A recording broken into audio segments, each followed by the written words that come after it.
everybody and welcome to my channel. My name is Lani Baloi from South Africa. So guys, I actually came today because there's actually a question that I get quite often, and this question is around, hey, how do I move to Austria? Hey, what does it take to apply for visas, work permits, residence permits, and everything in between. So I thought, listen, because I get this question quite often, let me be in a position to create a video and explain what it takes, how to do it, and all those stuff. And I hope at the end of the day you would have enjoyed this and you would have gotten something that is of value from this video. The first thing that you need, let's navigate to the Austrian Embassy website, and I'm gonna just show you quickly what you need to do, where you need to go, and what is required in the process. Okay, so you are going to navigate to migration.dv.at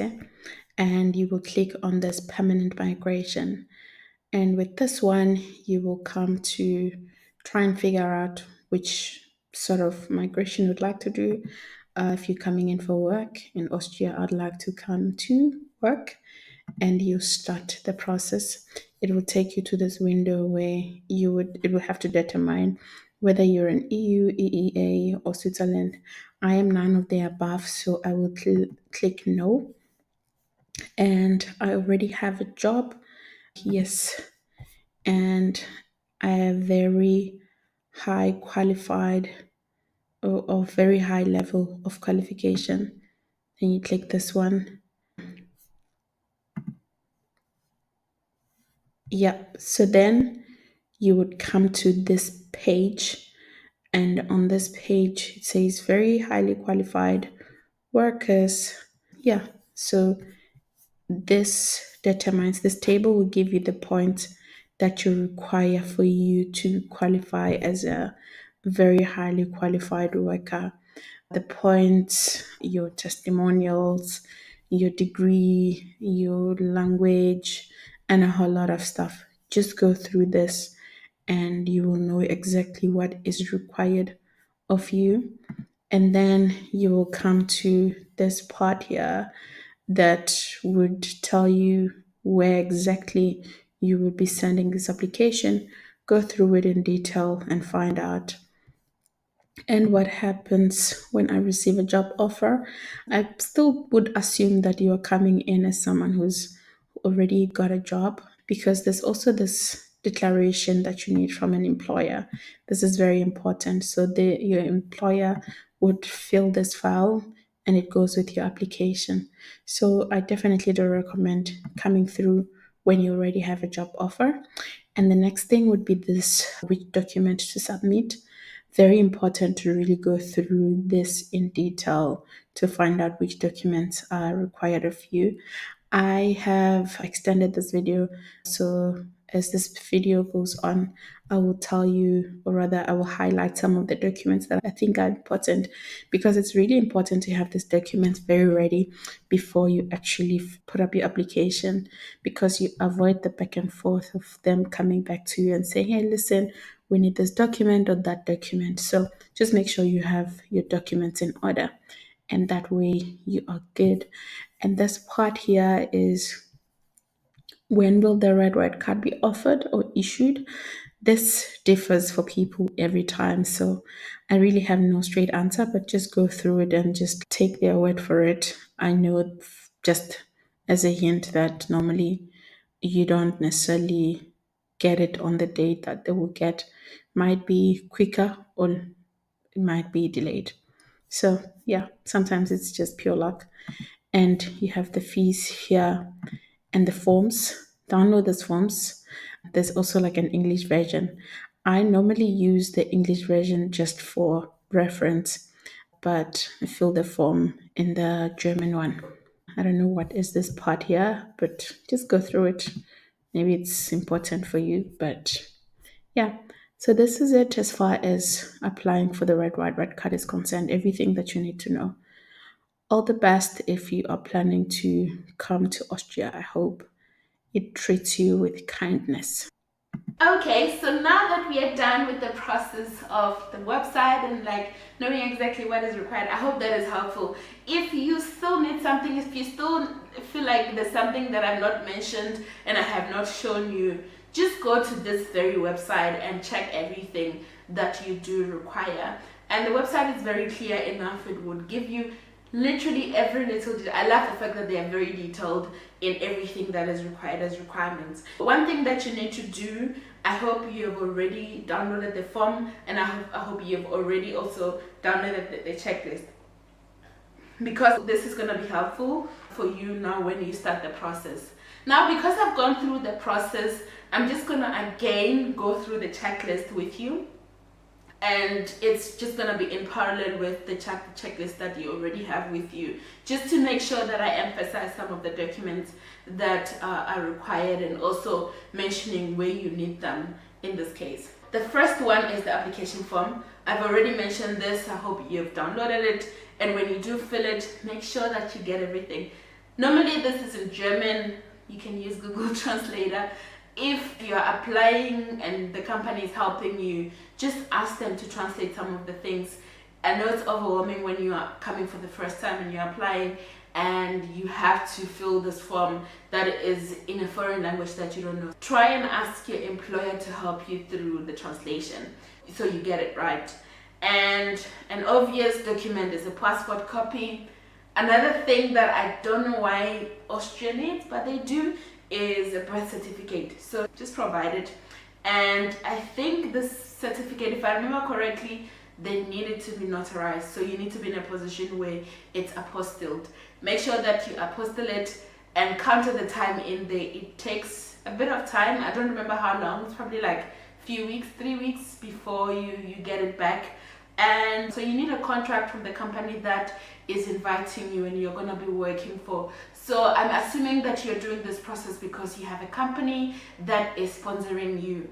I've done a video on how to find an employment in Austria, so I'm just going to attach it up here. I need you to actually watch that to understand how to get a job. So if you have not gotten a job first, watch that video. It's going to be helpful for you and you would be in a position to know what you need to do. But right now I'm talking assuming that you have already gotten your employment and your company is helping you through it. They're helping you through immigration, and this is an extra layer of knowing what to do, what documents you need in this case. The next thing you need is a certificate of accommodation. This is if a company is also inviting you and also providing accommodation. An example is when I moved to Austria myself, I got at least 3 months of accommodation in a corporate apartment. This corporate apartment was provided obviously by the company that I was coming to work for, and that was helpful. And then they also pretty much provided that as part of the certificates that the immigration office would need. And the next thing is the declaration of employment. So beyond contract, immigration office still needs what we call declaration of employment. It's just to say that, hey, we actually as this company are employing this person, and we declare that they are applying this immigration and our names can be put in the residence permit. Because one thing that you need to know as well is that you would be tied to the company that you work for at least 4 months. And if you don't manage to stay for that 24 months, you would need to reapply, do the process again of reapplication of Red-White-Red Card with another company. This is again, forget what I said about Red-White-Red Card Plus, because that doesn't apply if you are doing this process again. So the company that you're applying for would be attached into your residence permit, and you are tied to them. You are not forced to be with them, but you are tied to them, that you cannot work for another company for as long as you're with them. I mean, for as long as you are using that Red-White-Red Card. And another thing that you need is the clearance certificate. So clearance certificate now is to actually declare that you do not have any criminal record. So police would go on the background and declare that, hey, this person does not have any criminal record.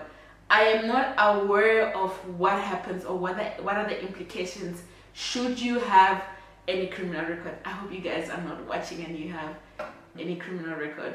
but if you do, it's life, it happens. Yeah, so again, testimonials from previous employment. This is something that you do need to call your previous employers. I hope you're in good terms with them.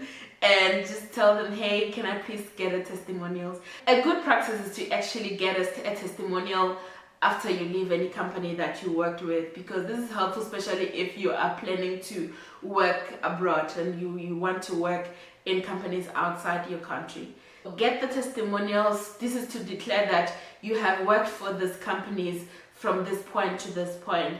And this is helpful when you are actually getting points, because I think each testimonial give you a certain point, and this is really important. If you paid attention to what I was showing you just now on the website, you will know that there's a certain point that you require in this case. So we have everything that is required as far as I know for your application of Red Card.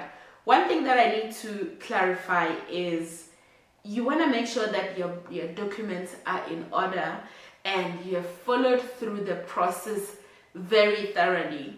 I think following the process through makes your application smoother. If you have all the documents and you don't have to go back and forth with the immigration office, this is helpful. So what I would actually recommend is get all the checklist, and get all the documents that you need before you start with the application. So when you start with the application, you just submit all the documents, and there's nothing in between that they will come back to you and say, hey, we are missing this document, please send it to us. This kind of delays your process altogether. In my experience, or the experience in the past, the expectation was that the process would take 3 months. I don't know if this is still the case. You can check again on the website. So it would take 3 months, and the fees is something that I will just attach here, and you would know exactly how much is required. So just look at this list and see how much of the payments and how much of just everything in general, because like apostilling and all this kind of stuff also takes in a bit of coins. So you want to be in a position where you've just factored in all the costs that are required for your move.